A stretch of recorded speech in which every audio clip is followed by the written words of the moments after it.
Minha irmã queimou todos os meus vestidos por eu não dar a ela $22.000, sem saber que eu estava pagando as mensalidades da escola dela. Sou Stephanie Mitchell, tenho 28 anos. E na semana passada minha irmã queimou todos os vestidos de grife que eu tinha porque me recusei a dar a ela $22.000 para um piquenique. Isso mesmo que você leu, um piquenique. A pior parte?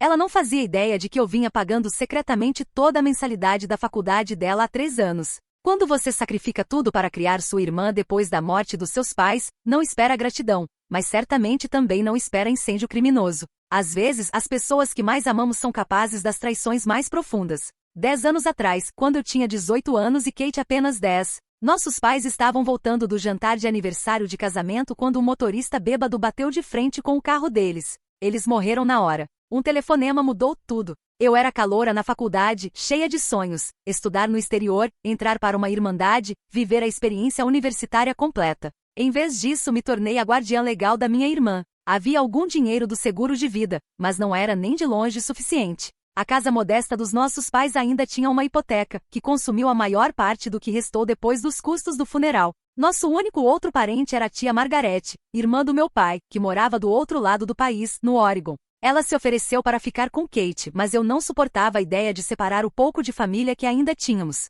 Olhando para trás, talvez esse tenha sido meu primeiro erro, achar que podia ser irmã e mãe ao mesmo tempo, aos 18 anos. Reduzi minha carga para meio período na universidade estadual e arrumei 2 empregos, garçonete durante o dia, enquanto Kate estava na escola, e bartender à noite, quando ela dormia. Eu chegava em casa exausta, estudava até o amanhecer, dormia algumas horas e acordava para preparar Kate para a escola. E repetia tudo no dia seguinte. Aqueles primeiros anos foram um borrão de exaustão, luto e responsabilidade. Kate parecia entender no começo. Era uma criança doce que deixava bilhetinhos nos meus livros. Você é minha heroína. Obrigada por cuidar de mim. Te amo mais do que sorvete. Esses bilhetes me mantinham firme quando eu sentia que ia desabar de cansaço. Quando finalmente me formei em marketing, depois de 6 anos em vez de 4, Kate estava na plateia, radiante, segurando um cartaz feito à mão que dizia: minha irmã é demais. Lembro de pensar que todos os sacrifícios tinham valido a pena. Mas as coisas começaram a mudar quando Kate entrou no ensino médio. A garota doce e grata começou a se transformar em alguém que eu mal reconhecia. Ela queria roupas de grife como as das colegas, reclamava do nosso pequeno apartamento de 2 quartos, e revirava os olhos quando eu falava sobre orçamento. Por que a gente não pode ser normal? Virou a frase preferida dela. Enquanto isso, eu finalmente começava a crescer profissionalmente. Depois de 2 anos como assistente de marketing, consegui um emprego em uma firma prestigiada em Boston. Meu salário triplicou, e pude dar entrada em uma casa geminada pequena, mas bonita, num bairro com boas escolas. Achei que Kate fosse ficar animada, um quarto só para ela com janela, quintal, vizinhança com jovens da idade dela. Em vez disso, ela reclamou que não era o bairro certo, onde os adolescentes descolados moravam. Conforme minha carreira avançava, eu era convidada para mais eventos corporativos e jantares com clientes. Precisava parecer à altura, então comecei a montar uma coleção de vestidos e roupas de trabalho de qualidade. Eu fazia isso com muito cuidado, aproveitando liquidações e, às vezes, comprando peças de grife de segunda mão. Cada vestido representava uma conquista. O Diane von Furstenberg preto que usei quando fechei contrato com uma empresa farmacêutica. O Badley Mishka vermelho que me acompanhou na primeira cerimônia de premiação do setor, onde nossa equipe venceu. Essas roupas não eram apenas roupas. Eram símbolos de superação. Cada uma delas representava tudo que a vida tinha tentado tirar de mim, e que eu consegui reconstruir. Quando Kate se formou no ensino médio, fiquei tão orgulhosa. Apesar da atitude difícil, ela manteve boas notas e foi aceita em várias universidades. Ela escolheu a Northwestern, cara, mas prestigiada. O que Kate não sabia era que eu estava pagando toda a mensalidade. Configurei os pagamentos diretamente da minha conta para a universidade. Queria que ela tivesse o que eu não tive, uma experiência universitária normal, sem precisar trabalhar em 3 turnos. Pensei que talvez quando ela amadurecesse e se formasse, eu contaria o que tinha feito. Enquanto isso, deixei que ela acreditasse que uma bolsa acadêmica cobria quase tudo, com algumas bolsas cobrindo a diferença. Olhando para trás, vejo que estava preparando o terreno para um desastre. Eu não estava apenas pagando a mensalidade dela, estava dando uma mesada mensal maior do que todo o salário líquido que eu recebia no meu primeiro emprego. Tudo isso enquanto tentava ensinar a ela sobre responsabilidade financeira. A ironia hoje é dolorosa. No 2º ano da faculdade, Kate raramente vinha para casa nos fins de semana. Suas redes sociais mostravam uma garota que eu mal reconhecia, curtindo festas em clubes exclusivos, usando roupas que eu sabia que não podíamos pagar, posando com amigas em restaurantes caríssimos. Quando eu perguntava sobre aquilo, ela dizia que eram só fotos ou que as amigas é que pagavam. Eu queria acreditar nela. O que eu não percebia era que Kate tinha criado uma narrativa completamente diferente sobre nossa família para suas novas amigas da faculdade. De acordo com as legendas do Instagram dela, éramos ricos. Em uma postagem, ela mencionava a casa de verão da família. Nós nunca tivemos uma casa de veraneio. Em outra, agradecia ao papai pelo novo laptop. Eu havia comprado de presente de aniversário, economizando por meses. Ela estava vivendo num mundo de fantasia, e eu estava financiando tudo sem saber. A verdadeira Kate e a Kate online estavam cada vez mais distantes, e eu estava prestes a descobrir até onde ia essa farsa. O primeiro sinal de alerta real veio nas férias de inverno do segundo ano. Kate voltou para casa com 4 malas enormes cheias de roupas novas, muitas ainda com as etiquetas. Quando questionei como ela podia ter dinheiro para comprar mocassins da Gucci e uma bolsa da Prada, ela deu de ombros e disse: "O pai da minha amiga Lexi tem uma boutique. Ela consegue tudo a preço de custo e me arruma umas coisas." Eu deveria ter insistido mais, mas estava trabalhando 60 horas por semana, tentando conquistar uma promoção que me ajudaria a cobrir o aumento das despesas com a faculdade de Kate. A Northwestern havia aumentado a mensalidade em 12% naquele ano, e eu já estava esticando meu orçamento ao limite. Os problemas reais começaram quando Kate passou a levar suas novas amigas para nossa casa. Madison, Taylor e Alexis, todas de famílias ricas, com fundos fiduciários e cartões de crédito sem limites. Elas ficavam esparramadas pela nossa casa geminada, fazendo comentários sutis e condescendentes sobre o bairro ou o tamanho fofo da casa. Ouvi Madison perguntar a Kate se aquela era a casa de infância dela, pela qual ela tinha apego emocional, como se tentasse entender por que alguém escolheria morar ali. Kate parecia envergonhada com nosso estilo de vida modesto. Um dia, cheguei em casa mais cedo e a peguei mostrando meu closet para as amigas, deixando-as experimentar minha coleção cuidadosamente montada de vestidos de trabalho. As coisas da minha irmã são bem básicas, mas algumas são de grife de verdade, ela dizia, justo no momento em que entrei. As meninas estavam posando com minhas roupas e tirando selfies. Meu coração afundou quando vi Madison esticando o tecido de seda do meu vestido favorito da Burberry, aquele que eu levei 6 meses para conseguir comprar para uma apresentação importante com cliente. "O que está acontecendo aqui?" perguntei da porta. As garotas até tiveram a decência de parecer constrangidas, mas Kate apenas revirou os olhos. "Relaxe, Steph. A gente só está se divertindo. Essas roupas não são suas para se divertir", respondi mantendo a calma. "Por favor, coloquem tudo exatamente onde estava." Depois que as amigas foram embora, tivemos nossa primeira briga séria.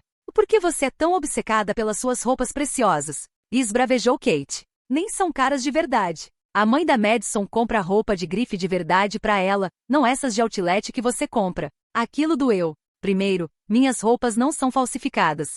Segundo, eu trabalho duro por cada peça que compro. E terceiro, essas roupas que você tanto desdenha me ajudam a manter essa casa, colocar comida na mesa e pagar por muita coisa que você toma como garantida. "Tanto faz", rebateu Kate ríspida. "É tão vergonhoso trazer minhas amigas aqui. As famílias de todo mundo ajudam." Os pais da Madison deram um apartamento perto do campus para ela não ter que morar nos dormitórios nojentos. O pai da Taylor paga passagem de primeira classe para ela ir para casa a cada 2 semanas. Até Alexis, que é tipo a mais pobre do grupo, ganha uma mesada de 3.000 por mês. Respirei fundo. "Kate, essa não é a nossa realidade. Eu estou fazendo o melhor que posso." "Bom, o seu melhor é uma droga." Ela disparou, saindo e batendo a porta. A partir daí, a tensão só aumentou. Kate começou a pegar minhas coisas sem pedir. Meu notebook, quando o dela estava lento. Meu carro, quando o dela era vergonhoso demais para levar as amigas. Dinheiro da minha carteira, que nunca era reposto. Cada confronto seguia o mesmo padrão. Kate agia como se tivesse direito a tudo. Eu tentava impor limites. Ela explodia em raiva ou lágrimas. Eu acabava cedendo só o suficiente para manter a paz, e nada realmente mudava. Enquanto isso, eu começava a notar postagens preocupantes nas redes sociais dela. Lá estava ela numa vinícola, com a legenda "Final de semana em família na nossa vinícola favorita." Nós nunca tínhamos ido a uma vinícola juntas. Outra foto mostrava ela dirigindo o Mercedes com a legenda "Dia do carro novo. Obrigada, mamãe e papai." Sendo que eu sabia perfeitamente que ela ainda dirigia o Honda Civic usado que eu tinha ajudado a comprar. Quando a confrontei sobre essas mentiras, ela ficou na defensiva. "É só rede social, Stephanie. Todo mundo exagera. Estou tentando construir uma marca pessoal pro pós-faculdade. Ninguém quer seguir alguém chato e pobre. Mas nós não somos pobres, Kate. Somos classe média, o que já é incrível considerando que eu sustento a gente desde os 18 anos. E mentir sobre quem você é não é construir uma marca. É criar uma ficção que você nunca vai conseguir manter." Foi aí que ela soltou a bomba. Bom, talvez se você não tivesse insistido em brincar de ser mãe em vez de me deixar morar com a tia Margarete, a gente teria tido uma vida normal. O marido dela é médico. Eu poderia ter tudo o que minhas amigas têm. A acusação me deixou sem palavras. Será que ela guardava ressentimento esse tempo todo por eu tê-la mantido comigo? Será que, para ela, meu sacrifício foi um erro? Essas perguntas me atormentavam. Mas mesmo assim eu não estava preparada para o que veria depois. Era uma terça-feira à tarde, no fim de março. Eu estava numa chamada crucial pelo Zoom com nosso maior cliente potencial, quando Kate invadiu meu home office sem bater. Fiz o gesto universal de agora não e continuei minha apresentação. Em vez de sair, ela ficou à minha vista periférica, suspirando alto e olhando para o relógio de forma exagerada. Vou enviar essas projeções agora mesmo, Sr. Harrington, disse eu, tentando encerrar com profissionalismo apesar da distração. Agradeço pelo seu tempo. Assim que a ligação acabou, Kate atacou. Finalmente. Estou esperando há séculos. Preciso falar com você sobre algo importante. Kate, você não pode invadir meu escritório no meio de uma reunião de trabalho. Esse cliente poderia valer milhões. Ela ignorou minha preocupação com um gesto. Isso é mais importante. Eu preciso de $22.000 até sexta-feira. Achei que tivesse escutado errado. Desculpa, quanto? 22 mil. Até sexta-feira, repetiu com a naturalidade de quem pede R$ 20 emprestados. Pelo amor de Deus. Pra quê? Kate puxou o celular e me mostrou um convite digital, todo elaborado. É pro retiro de primavera em Uptons. Todo mundo que importa na Norchester vai estar lá. É um fim de semana de piquenique numa propriedade exclusiva. Olha isso. Ela rolou fotos de uma mansão de frente pro mar com jardins impecáveis, parecendo algo saído de O Grande Gatsby. O tal piquenique parecia um evento de luxo, com tendas brancas, lustres de cristal e equipe vestida a rigor. E isso parece um casamento, não um piquenique, comentei. E exatamente o que custa 22 mil. Kate suspirou como se eu estivesse sendo propositalmente burra. O pacote básico é 5 mil por pessoa, cobre o local, hospedagem e alimentação. Mas isso é para quem quer só dizer que foi. A experiência VIP custa 15 mil, inclui acesso às cabanas privadas, serviço de champanhe, menu do chefe celebridade e as bolsas de brindes com as coisas boas. E os outros 7 mil? Perguntei, ainda tentando entender essa conversa surreal. Transporte, obviamente. A gente precisa reservar o helicóptero agora ou vamos acabar indo de ônibus tipo estudante bolsista. Ah, e preciso de uma roupa nova. A Madison vai de Versace, e eu não posso aparecer vestida com roupa de shopping. Respirei fundo. Kate, isso é insano. Eu não tenho $22.000 para te dar para uma festa de fim de semana. O rosto dela se endureceu. Não é só uma festa, Stephanie. É um evento de networking. Os Richardons vão estar lá, do Richardson Media Group. O pai da Taylor vai nos apresentar. Isso pode definir toda a minha carreira. Tentei argumentar. Se você está interessada em estágios, eu tenho contatos. Posso te apresentar a pessoas do setor. Seus contatos são um bando de figurante local, ela rebateu com desdém. E isso aqui é nacional. Kate, mesmo que eu quisesse, literalmente não tenho esse dinheiro sobrando. Eu tenho hipoteca, contas, suas me interrompi antes de mencionar a mensalidade da faculdade. Tenho responsabilidades financeiras. E o seu fundo de emergência? Ou a sua conta de investimentos? Eu sei que você tem dinheiro guardado. Os olhos dela se estreitaram.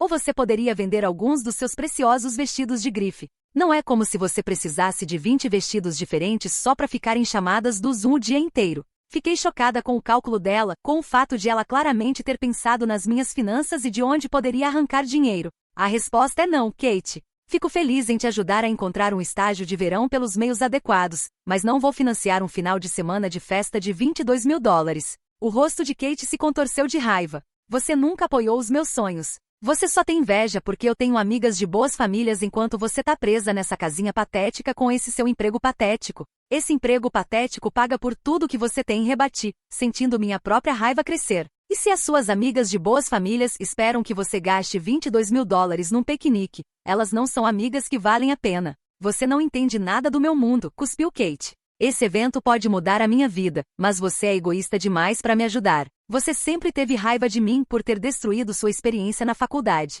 Sempre me fez sentir um peso. As palavras dela me atingiram como socos. Isso não é verdade, falei em voz baixa. Eu dediquei toda a minha vida adulta a te dar oportunidades. Oportunidades? Ela riu amarga. Você me manteve dependente de você. A tia Margarete teria me dado uma vida normal, com coisas normais, em vez de me fazer sentir culpada por querer o que todo mundo tem.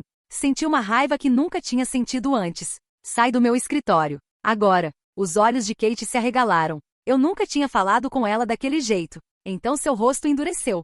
Tudo bem, mas você vai se arrepender disso. Ela saiu batendo a porta com tanta força que um dos certificados na parede caiu e quebrou. Fiquei em silêncio, tentando processar o que tinha acabado de acontecer. Será que estive errada todos esses anos, achando que estava ajudando? Será que eu mesma criei essa pessoa mimada que achava normal pedir 22 mil dólares como se estivesse pedindo troco? Liguei para minha amiga Alison, que nos conhecia desde antes da morte dos nossos pais. Eu tô ficando louca ou isso é completamente absurdo? Perguntei depois de contar tudo. Você não tá louca, ela garantiu. E isso vai além de ser mimada. Tô preocupada com a Kate se ela acha que isso é normal. E será que eu devia ter lidado de outro jeito? Perguntei em voz baixa. Steph, você fez mais por essa garota do que a maioria das pessoas faria. Você sacrificou tudo. Em algum momento ela precisa encarar a realidade. Depois que desligamos, tentei voltar ao trabalho, mas não conseguia me concentrar. Kate vinha fazendo pedidos cada vez mais caros no último ano. Viagem de Spring Break para Cancún, casaco da Canadá Goose,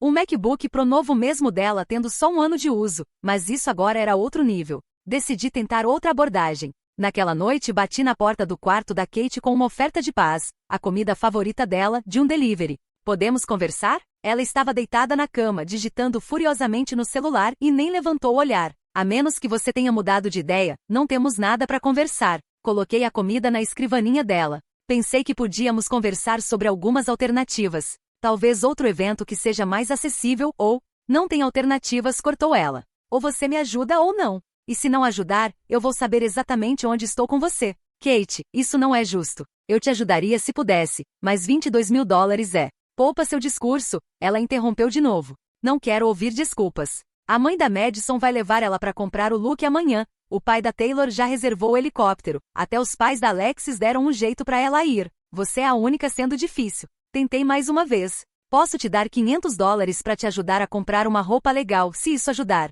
Kate me olhou com total desprezo. 500. Isso não paga nem um sapato decente para esse evento. Me deixe em paz. Ao sair do quarto, ouvi ela murmurar. Você vai se arrepender. Eu devia ter levado essa ameaça mais a sério. 2 dias depois, tive um jantar com um cliente que se estendeu até tarde. Já era quase meia-noite quando estacionei na nossa garagem, exausta, mas feliz com o resultado da reunião. Ao me aproximar da casa, notei um brilho alaranjado vindo do quintal e senti cheiro de fumaça. Minha primeira reação foi pensar que Kate tinha chamado amigos para uma fogueira, algo que eu tinha proibido expressamente, já que o nosso bairro tem regras rigorosas sobre fogo a céu aberto. Apressada, entrei pelo portão lateral pronta para dar uma bronca, mas o que vi me paralisou. Lá, na nossa pequena área de pátio com piso de tijolos, havia uma lata de lixo metálica com chamas subindo a quase 1 metro de altura. Kate estava ao lado, com o celular na mão filmando o incêndio. E pendurados em um varal esticado pelo quintal estavam vários dos meus vestidos, ou o que restava deles. Enquanto eu observava, horrorizada, Kate estendeu a mão. Soltou um vestido azul meia-noite da Elita Harry que eu tinha usado em uma cerimônia de premiação da empresa e o balançou sobre as chamas. Kate! Eu gritei. O que você está fazendo? Ela se virou, o rosto iluminado pelo fogo, e eu mal a reconheci. Havia uma satisfação fria na expressão dela que me gelou por dentro, apesar do calor do incêndio. Fazendo um ponto, disse ela calmamente, deixando o vestido cair nas chamas. Ele pegou fogo imediatamente, o tecido delicado se enrolando e enegrecendo. Corri para tentar salvar outro vestido, meu Ralph Lauren creme favorito, mas ele já estava chamuscado demais para ser salvo. Pare com isso agora! Gritei, olhando freneticamente ao redor em busca de uma mangueira ou balde. Por quê? Perguntou Kate com uma calma assustadora. São só coisas, né? É o que você sempre me diz quando eu quero alguma coisa. Coisas materiais não importam, Kate. Precisamos ser financeiramente responsáveis, Kate. Pois bem, eu decidi que essas coisas materiais não importam. Vi a mangueira do jardim e corri para ligá-la, mas Kate claramente tinha se preparado, a manivela do registro estava faltando. Voltei correndo para o fogo, onde Kate agora alimentava metodicamente as chamas com mais um vestido. Isso custou milhares de dólares, sussurrei, sentindo o peso da realidade se instalar de vez. Anos de economia. Todo o meu guarda-roupa profissional. Então devia ter gasto com algo que realmente importa, respondeu ela com a voz vazia. Como o futuro da sua irmã. Naquele momento, algo dentro de mim quebrou. Avancei, tentando agarrar o celular dela. Para de filmar isso. Você tá destruindo tudo. Ela se esquivou com facilidade, eu estava de salto e saia lápis vinda do jantar, enquanto ela usava roupa de academia. Não encosta em mim. Estou mostrando para todo mundo a controladora insuportável que você realmente é. Olhei ao redor para a devastação. Pelo menos 15 vestidos estavam completamente destruídos, ou já queimados ou danificados sem conserto pela fumaça e pelas brasas. Minha coleção inteira acumulada com anos de economia e marcos de carreira. O Tahari que comprei para comemorar uma promoção. O Ralph Lauren que usei na minha primeira apresentação executiva. O Calvin Klein preto que me acompanhou em incontáveis reuniões com clientes. Tudo perdido. A perda financeira era devastadora, facilmente mais de 15 mil dólares. Mas o que realmente me quebrou foi a crueldade intencional. Cada um daqueles vestidos representava uma vitória sobre as circunstâncias difíceis da vida, um passo além daquela adolescente assustada que de repente se viu responsável por uma criança. Eles não eram apenas roupas. Eram a minha jornada. E Kate sabia exatamente o que eles significavam para mim. Me afastei do calor das chamas, lágrimas escorrendo pelo meu rosto. Como você pôde fazer isso? Por um breve instante, achei ver um vislumbre de arrependimento no rosto dela. Mas então a expressão endureceu novamente. Agora você sabe como é querer algo e não poder ter. Isso não é nem de longe a mesma coisa, engasguei. Eu não destruí nada que você amasse. Só não pude te dar 22 mil dólares para uma festa. Não era só uma festa, gritou Kate, agora agitada. Era a minha chance de finalmente ser alguém, de fazer conexões e ter oportunidades. Mas você sempre quis que eu continuasse pequena e dependente de você. As palavras dela estavam tão desconectadas da realidade que eu nem consegui formular uma resposta. Eu tinha desistido de tudo por ela. Tudo. Enquanto estávamos ali, o fogo lançando sombras grotescas pelo quintal, senti algo dentro de mim se tornar frio e imóvel. Aquela pessoa, aquela estranha usando o rosto da minha irmã, já não era alguém que eu reconhecia. E eu não estava mais disposta a me queimar para mantê-la aquecida, especialmente quando ela estava, literalmente, queimando as minhas coisas. Você precisa sair, falei baixinho. Kate sorriu, achando que minha calma era sinal de rendição. Então vai me dar o dinheiro agora? Já é tarde demais pro depósito do helicóptero, mas ainda dá pra... Não, interrompi. Quero dizer que você precisa sair desta casa. Hoje à noite. O sorriso dela vacilou. O quê? Você é uma adulta que acabou de cometer incêndio criminoso e destruição de propriedade, tudo filmado para a internet. Eu poderia ligar para a polícia agora. Em vez disso, estou te dando 1 hora para arrumar o que é seu e ir embora. Você não pode me expulsar, ela disse em choque. E para onde é que eu vou? Isso não é mais problema meu, eu disse, surpresa com a firmeza da minha voz, apesar da tempestade dentro de mim. E liga para uma das suas amigas ricas. Liga para tia Margarete. Liga para quem você quiser, mas você não vai passar mais uma noite debaixo deste teto. Virei-me para entrar em casa, mas Kate segurou meu braço. Você tá blefando. Nunca teria coragem de me expulsar. Você é obcecada demais com essa pose de guardiã perfeita. Olhei para a mão dela no meu braço e depois encarei seu rosto. E tenta. Algo na minha expressão deve ter convencido ela de que eu estava falando sério. Ela me soltou e deu um passo para trás. Tudo bem. Esta casa é um lixo mesmo. Vou ficar na casa da Madison. Que ótimo. Caminhei em direção à casa, mas parei e me virei. E Kate? Eu que estou pagando sua faculdade. Tudo. A mensalidade, moradia, plano de alimentação e aquela mesada generosa que você acha que vem da sua bolsa. Então é melhor você arrumar outras opções para o próximo semestre. O choque no rosto dela teria sido satisfatório se eu não estivesse tão arrasada. Entrei em casa, me tranquei no banheiro e deslizei até o chão frio de cerâmica, onde finalmente me permiti desmoronar completamente, chorando até mal conseguir respirar. Pela janela, ainda ouvia Kate ao telefone, a voz aguda e desesperada tentando arranjar onde ficar. Portas de carro bateram cerca de 40 minutos depois. Eu não saí para me despedir. Passei a noite no chão do banheiro, tentando entender como chegamos até aquele ponto. Onde foi que eu errei? Dei demais? Ou não dei o suficiente? Fui permissiva demais? Ou rígida demais? As perguntas giravam sem parar, enquanto o cheiro de fumaça e tecido queimado entrava por debaixo da porta, um lembrete constante do que eu havia perdido. Não só vestidos, talvez minha irmã também. Devo ter adormecido no chão porque acordei rígida e desorientada quando a luz do sol invadiu o pequeno vitral. Por um breve e abençoado momento não me lembrei do que tinha acontecido. Mas então veio o cheiro fumaça e tecido sintético derretido, e tudo voltou com força total. Peguei meu celular, 27 chamadas perdidas e 43 mensagens de texto da Kate. Variavam entre raiva, você está morta pra mim, pânico, por favor atende, não tenho pra onde ir, e manipulação. Se você algum dia me amou, vai me ligar de volta. Os horários indicavam que ela tinha mandado mensagens até umas 3 da manhã. Também havia mensagens de números que eu não reconhecia, amigos dela, presumi, me xingando de tudo quanto é nome por ter expulsado a pobre Kate. Uma mensagem particularmente perturbadora da Madison dizia: Kate contou tudo pra gente, como você sempre teve inveja dela porque ela é mais bonita e popular do que você jamais foi. Patética. Era isso mesmo que Kate pensava de mim? O que ela dizia aos outros? Me forcei a tomar banho, me vestir e descer. A casa estava assustadoramente silenciosa sem a música e as ligações constantes da Kate. Na cozinha, sinais da saída apressada. Gavetas abertas, um copo quebrado no chão, a porta da geladeira entreaberta. Fiz café e respirei fundo antes de ir até o quintal para avaliar o estrago. Era ainda pior à luz do dia. O pátio de tijolos estava chamuscado e pedaços de tecido queimado cobriam o gramado. O varal ainda segurava restos de vestidos, agora só pedaços enegrecidos pendurados por pregadores.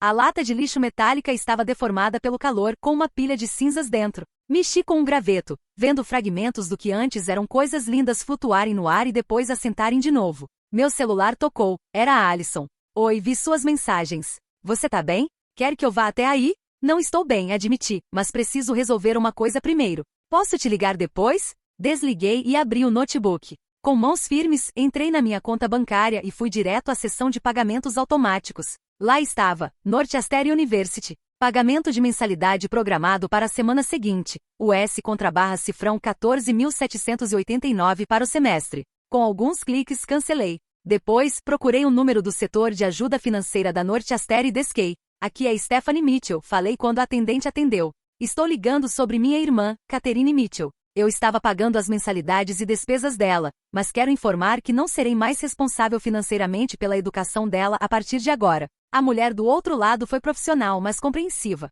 Entendo, senhora Mitchell. Vou registrar isso no prontuário dela. Ela vai precisar fazer outros arranjos antes do prazo de pagamento para o semestre de outono. Qual é o prazo?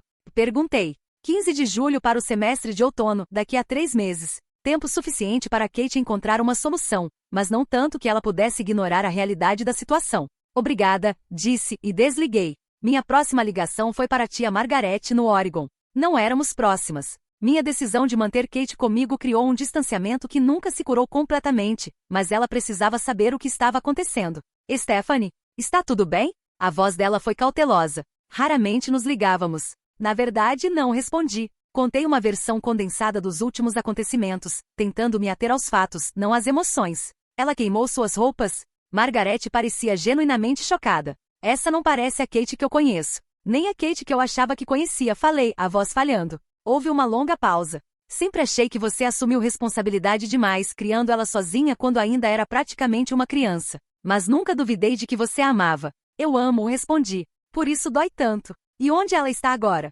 Com amigas, eu acho. Ela não me disse exatamente. Margarete suspirou. E quer que eu tente conversar com ela? Acho que ela precisa enfrentar as consequências primeiro, respondi. Mas talvez daqui a alguns dias. Ela pode precisar de um lugar para ficar quando as amigas se cansarem do drama. Claro, concordou Margarete. E Stephanie? Por mais que valha, acho que você fez um trabalho incrível. Seus pais estariam orgulhosos. Eu não percebia o quanto precisava ouvir isso até as lágrimas voltarem a escorrer pelo meu rosto. Depois de desligar, liguei de volta para Alison.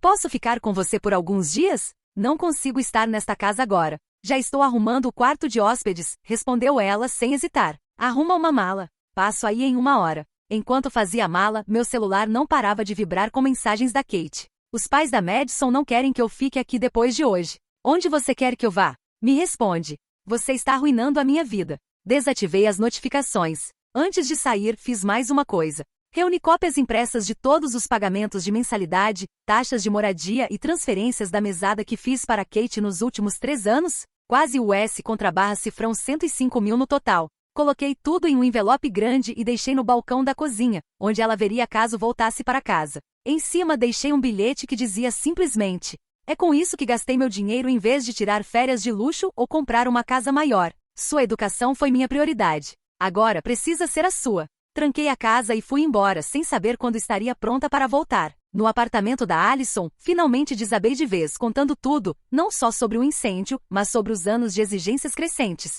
As mentiras que Kate contava para as amigas, o ressentimento acumulado. Sinto que falhei, admiti, encolhida no sofá da Alison com uma caneca de chá já fria nas mãos. E que tudo que fiz nesses últimos 10 anos foi em vão. Você não falhou, disse Alison com firmeza. A Kate fez suas próprias escolhas. Você pode amar alguém e ainda assim responsabilizá-lo pelas consequências. E se fui eu que a fiz ser assim? E se minhas tentativas de poupá-la de dificuldades financeiras acabaram saindo pela culatra? A Alison refletiu. Talvez haja um pouco de verdade nisso. Mas Steph, você tinha 18 anos quando decidiu criar uma criança.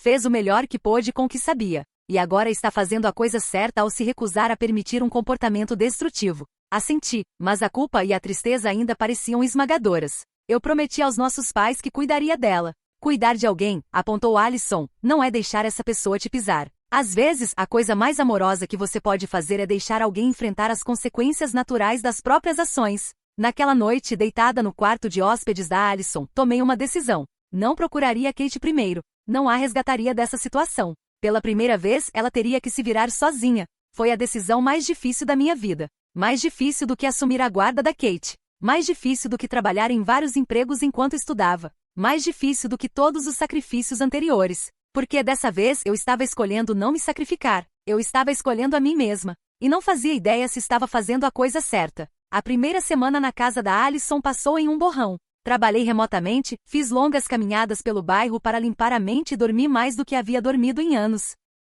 Foi estranho não ser responsável por mais ninguém além de mim mesma, libertador e ao mesmo tempo desorientador. As mensagens da Kate continuaram implacáveis, mudando de tom conforme os dias passavam. A raiva inicial, eu te odeio, deu lugar à manipulação. Estou dormindo no carro, você está feliz agora? Depois veio a barganha. Se você me deixar voltar para casa, eu te pago pelos vestidos. E por fim, o desespero. Por favor, Steph, eu não sei o que fazer. Li todas, mas não respondi. Cada mensagem era como arrancar um curativo, doloroso, mas necessário. Alison continuava me lembrando que eu não estava abandonando Kate, estava dando a ela a oportunidade de se sustentar por conta própria. No 9º dia, o assédio aumentou. As amigas da Kate começaram a postar sobre mim nas redes sociais, me chamando de irmã psicopata que expulsou uma pobre estudante universitária indefesa. Um post em particular viralizou, incluía um trecho editado do vídeo da queima dos vestidos, mostrando apenas minha reação chocada e furiosa, sem o contexto do que realmente tinha acontecido. A legenda dizia: é assim que o abuso emocional se parece. Ela controla a irmã com dinheiro e surta quando é confrontada. O post foi compartilhado centenas de vezes. Recebi dezenas de mensagens de ódio de desconhecidos. Alguém até encontrou o e-mail do meu trabalho e entrou em contato com meu chefe, sugerindo que a empresa deveria reconsiderar empregar alguém tão instável. Felizmente, meu chefe me conhecia bem o suficiente para questionar essa acusação aleatória. Quando expliquei a situação, mostrando o vídeo completo que Kate convenientemente não compartilhou, ele me apoiou. Brigas de família acontecem com todo mundo, ele disse. Continue fazendo o excelente trabalho que você sempre fez. Ainda assim, o linchamento público foi excruciante. Sempre fui uma pessoa reservada, e agora detalhes íntimos da minha vida estavam sendo dissecados por estranhos online. Pior ainda, a narrativa da Kate de que eu era controladora e abusiva era tão distante da verdade que eu nem conseguia me reconhecer na descrição dela. Depois de 2 semanas, por recomendação da Alison, comecei a ver uma terapeuta, a doutora Winters. Na nossa primeira sessão, desabafei toda a história, terminando com a culpa que me corroía. Fico pensando que talvez devesse ceder, admiti. Deixar ela voltar para casa, continuar pagando tudo. Seria mais fácil no curto prazo, concordou a doutora Winters. Mas e no longo prazo? Que tipo de adulta a Kate vai se tornar se nunca houver consequências para as ações dela? Tenho medo de já ter falhado com ela, disse em voz baixa. Stephanie, você está em um relacionamento codependente com sua irmã, explicou a doutora Winters. Você se colocou no papel de facilitadora, e ela passou a depender desse comportamento. Romper esse padrão é doloroso para ambas, mas necessário para que vocês se desenvolvam de forma saudável. Codependente? Repeti, surpresa com o termo. Achei que isso era só para relacionamentos amorosos. Serve para qualquer relação em que uma pessoa sacrifica suas próprias necessidades para atender as do outro, enquanto esse outro se aproveita do sacrifício. Isso te parece familiar? Sim, dolorosamente familiar. Nas sessões seguintes exploramos como entrei no papel de provedora por amor e culpa, e como Kate aprendeu a manipular esses sentimentos para conseguir o que queria. Também falamos sobre limites mais saudáveis para o futuro, caso houvesse um futuro para nossa relação. Enquanto isso, as consequências práticas da minha decisão começaram a se manifestar. 3 semanas após o incêndio, recebi um e-mail automático da Universidade Northwestern, alerta de mudança de status financeiro para a estudante Catherine Mitchell. Kate havia sido informada de que seu pagamento de matrícula havia sido cancelado e que sua situação para o semestre de outono estava em risco. No mesmo dia, a tia Margaret me ligou. A Kate me procurou, disse ela, sem rodeios.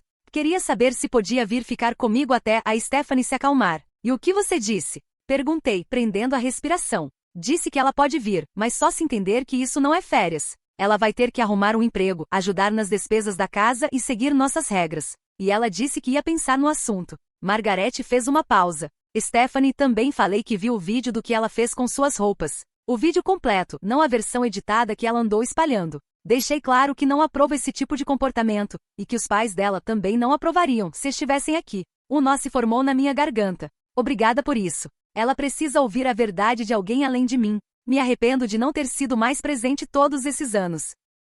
A conversa com Margaret me deu esperança de que Kate ainda pudesse ter um caminho pela frente, mesmo que não fosse o que nenhuma de nós havia imaginado.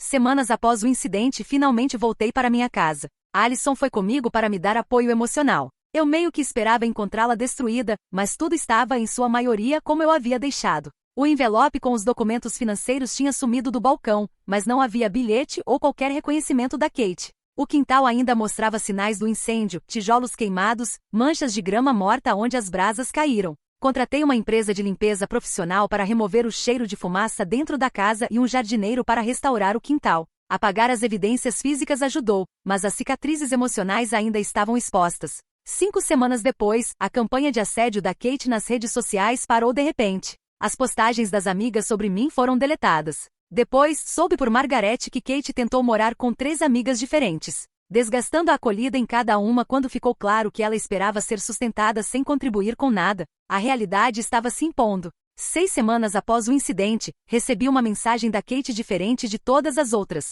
Estou me mudando para Oregon para ficar com a tia Margaret. Ela está me ajudando a encontrar um emprego. Não espero que você se importe, mas achei que deveria saber. Fiquei olhando para aquela mensagem por um longo tempo antes de responder apenas: desejo o melhor para você. Não era perdão, ainda não estava pronta para isso, mas era um reconhecimento. Um pequeno passo. Margaret confirmou que Kate estava realmente indo para Oregon. Ela está mais contida, relatou. Nada como a garota confiante que lembro da última visita. Acho que está começando a entender a seriedade da situação. Com Kate do outro lado do país, comecei a reconstruir minha vida aos poucos. Encontrei um novo apartamento em um bairro diferente, sem nenhuma memória de traição. Doei os poucos vestidos que sobreviveram ao incêndio, não conseguia mais olhar para eles sem reviver aquela noite. Com o primeiro bônus que recebi depois de tudo, fui às compras sozinha para renovar meu guarda-roupa profissional, uma peça cuidadosamente escolhida por vez. Alison e alguns outros amigos me levaram para comemorar esse recomeço. Durante o jantar, Alison ergueu sua taça.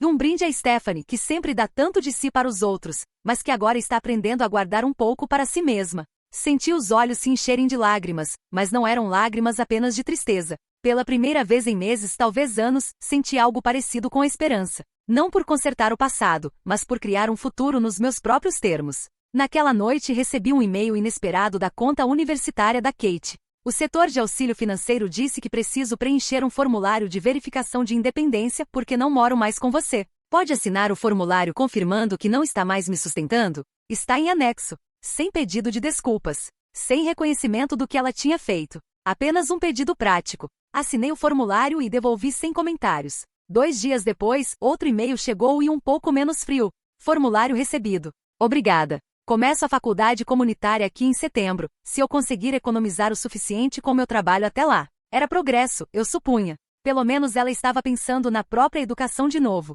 A parte mais estranha da separação era o silêncio. Após 10 anos organizando minha vida em torno das necessidades da Kate, a ausência das exigências constantes deixou um vazio. Precisei reaprender quem eu era quando não definida como guardiã ou provedora de alguém. A doutora Winters chamou isso de reconquistar minha identidade. E embora o processo fosse desconfortável, era também necessário. Comecei devagar. Fiz uma aula de cerâmica aos sábados, algo que sempre tive vontade de experimentar. Entrei para um clube do livro. Aceitei convites para jantares que antes recusaria para estar em casa com a Kate. Reaproximei-me de amigas da faculdade com quem havia perdido contato durante os anos exaustivos de criar minha irmã. Até fui a alguns encontros, nada sério, mas ainda assim um passo. 3 meses depois do incêndio recebi uma carta. Uma carta de papel mesmo. O selo do Oregon e a caligrafia desconhecida me fizeram hesitar antes de abrir. Dentro havia apenas uma página. Stephanie, estou trabalhando em uma cafeteria e em uma loja de roupas. A tia Margaret me faz pagar aluguel e fazer tarefas domésticas. É um saco, mas acho justo. Vi os extratos das mensalidades que você deixou. Eu não sabia que você estava pagando tudo. Achei que minha bolsa cobrisse a maior parte. Não sei o que mais dizer agora. Kate, não era um pedido de desculpas, mas um reconhecimento. Outro pequeno passo. Dobrei a carta e a guardei na gaveta da escrivaninha, ainda sem estar pronta para responder, mas também sem ter coragem de jogá-la fora. Algumas feridas demoram mais que outras para cicatrizar. 6 meses depois de Kate ter queimado meus vestidos e com eles nosso relacionamento, eu me encontrava em um lugar completamente diferente, literal e figurativamente. Meu novo apartamento, embora menor que a antiga casa geminada, parecia muito mais comigo. Não havia mais as concessões que eu fazia para acomodar os gostos e as necessidades de uma adolescente. O espaço refletia minha personalidade de uma forma que o lar anterior jamais refletira, com linhas limpas, detalhes pensados e obras de arte que escolhi com cuidado. Mais importante ainda, eu tinha reencontrado um ritmo de vida que me parecia sustentável. O trabalho ia bem. Eu havia conquistado uma promoção que já estava em andamento antes do incidente. Minha concentração até melhorou, agora que eu não precisava lidar com drama constante em casa. Meu círculo social também havia mudado. Eu deixará de ser Stephanie, irmã da Kate, para ser apenas Stephanie, uma pessoa com seus próprios interesses, opiniões e limites. A doutora Winters me ajudou a entender que meu relacionamento com Kate nunca havia sido completamente saudável. Não porque eu não a amasse, mas porque eu a amava de um jeito que impedia ambas de crescer. Eu estava tão determinada a protegê-la das dificuldades que enfrentei, que sem querer, a privei de desenvolver resiliência e gratidão. Minhas intenções eram boas, mas a execução falha. A lição mais difícil para quem tem espírito cuidador, disse a doutora Winters em uma de nossas sessões, é entender que você não pode salvar alguém da própria jornada. Às vezes, o gesto mais amoroso é recuar e deixá-la encontrar o próprio caminho. Eu ainda refletia sobre essa sabedoria quando outra carta chegou do Oregon. Era mais grossa que a primeira, com várias páginas dobradas dentro de um envelope manchado de café e com a caligrafia, agora mais familiar, de Kate, já adulta. Querida Stephanie, começava. Não sei como escrever esta carta. Já comecei pelo menos 20 vezes. A tia Margaret diz que é só falar com o coração, mas eu não tenho certeza do que o meu está dizendo. Sinto muito. Essas palavras parecem tão pequenas perto do que eu fiz, mas são as únicas que tenho. Sinto muito por ter queimado seus vestidos. Sinto muito pelas coisas horríveis que disse a você. Sinto muito pelas mentiras que contei aos meus amigos sobre você. Sinto muito por ter te dado como garantida todos esses anos. Quando mamãe e papai morreram, eu era muito nova para entender o que estava acontecendo. Tudo que eu sabia era que, de repente, você era minha irmã e minha mãe ao mesmo tempo, e tudo tinha mudado. Conforme fui crescendo, comecei a me ressentir das limitações da nossa vida sem nunca reconhecer seus sacrifícios. Via minhas amigas ganharem coisas com facilidade, coisas que você tinha que lutar muito para proporcionar, e ao invés de ser grata, eu fiquei amarga. A faculdade piorou tudo. Me envolvi com pessoas que medem valor por bens materiais, e eu queria tanto me encaixar que comecei a viver uma vida de fantasia que não podia bancar. As mentiras viraram bola de neve, até eu já não conseguir mais separar o que era verdade do que era invenção. A pessoa que eu me tornei, a pessoa que foi capaz de destruir algo precioso para você por pura birra, não é alguém que eu quero ser. Esses últimos meses foram os mais difíceis da minha vida, mas também os mais educativos. A tia Margaret não me mima como eu esperava.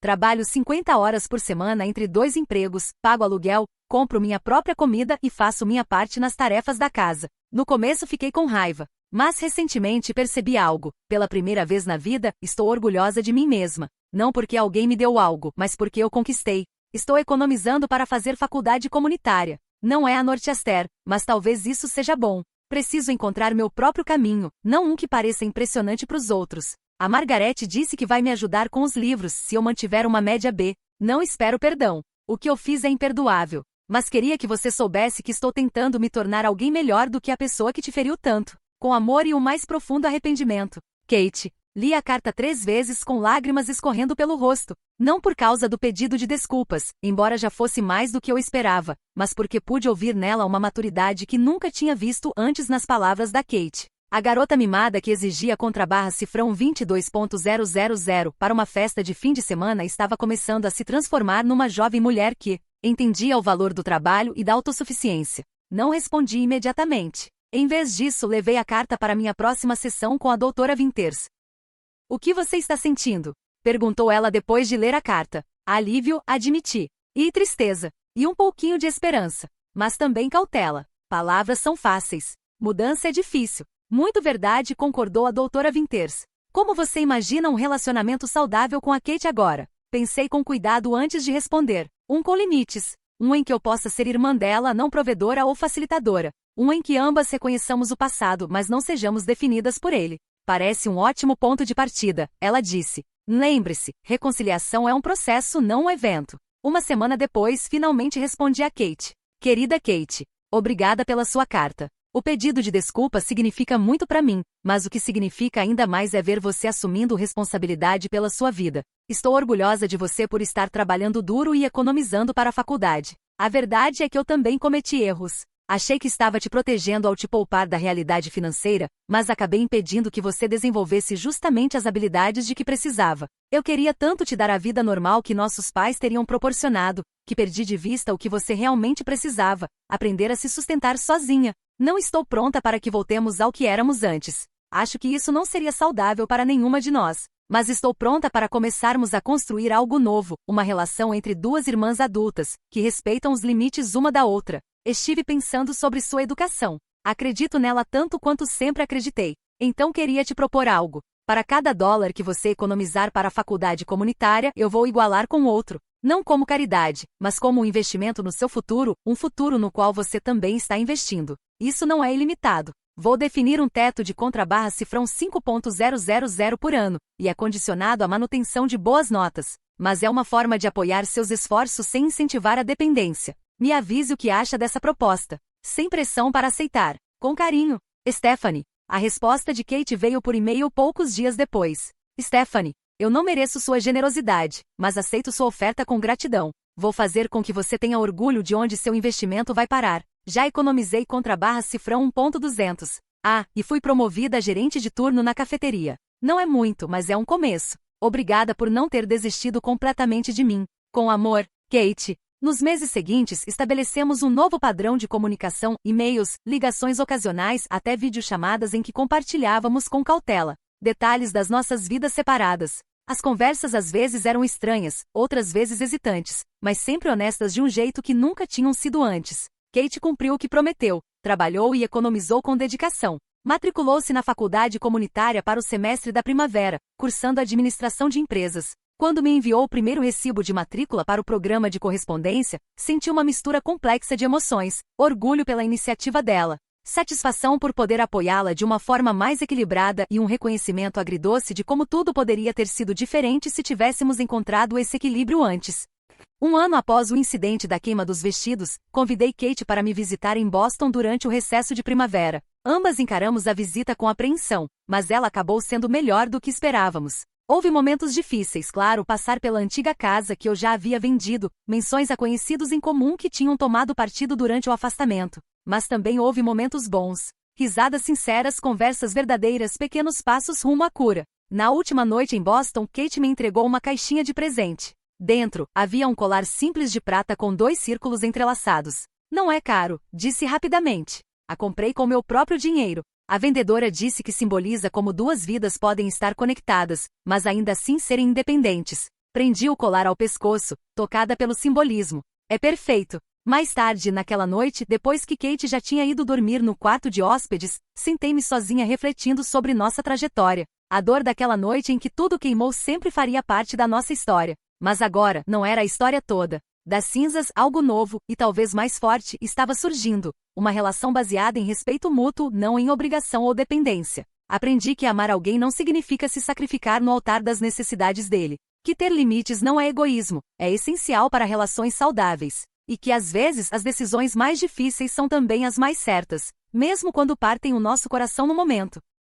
E Kate estava aprendendo que ações têm consequências. Que respeito se conquista, não se exige. Que verdadeira independência significa assumir responsabilidade pelas próprias escolhas, até pelas mais dolorosas. Nós duas éramos obras em progresso, nossa nova relação ainda frágil, mas cheia de esperança. Eu não sabia o que o futuro reservava para nós, mas, pela primeira vez, estava otimista de que, qualquer que fosse o próximo capítulo, o enfrentaríamos como 2 pessoas inteiras, não mais como salvador e salva. Às vezes, relacionamentos precisam queimar completamente antes de poderem ser reconstruídos da forma certa. E às vezes o que nasce dessas cinzas é mais forte, mais saudável e mais autêntico do que aquilo que existia antes.